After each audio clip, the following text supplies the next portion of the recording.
So tahini, we're gonna add this to our hummus. We're back in the kitchen, we're cooking late night. It's about 9:45.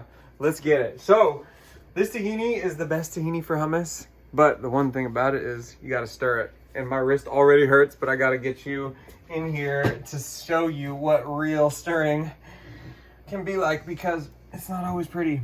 But this tahini, when it comes like unstirred, it's like pure raw tahini, just sesame seeds, ground up. Like when I say just sesame seeds, I mean, what's the ingredients? Raw organic sesame seeds, that's it. There ain't no filtered water, ain't no oil, it's just the raw sesame seeds.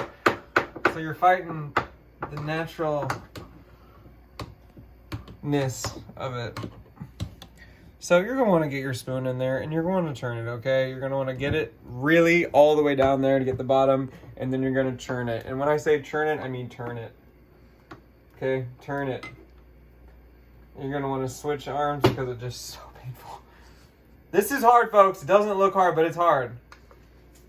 Okay, look in there, okay? Is it finished? No, it's not. It takes a long time. So when you think you're done, you're not, okay?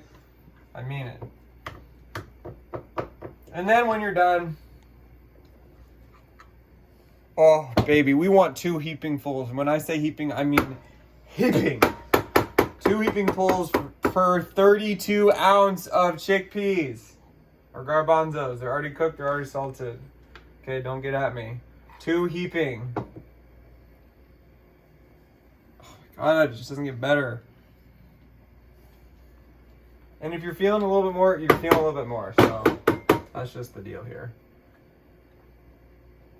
Okay, so for this hummus, cooked the chickpeas for 4 hours. My mom did. Shout out to Mom. She's the best. Cooked the garbanzos, took them out, chilled them.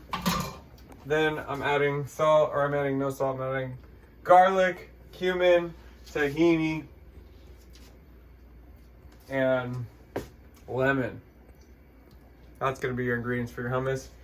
Catch me in the comment section asking me anything about hummus, and I'll let you know what I think. So we'll see you there. Subscribe, like. Thanks for tuning in on Late Night Cooking with Matt.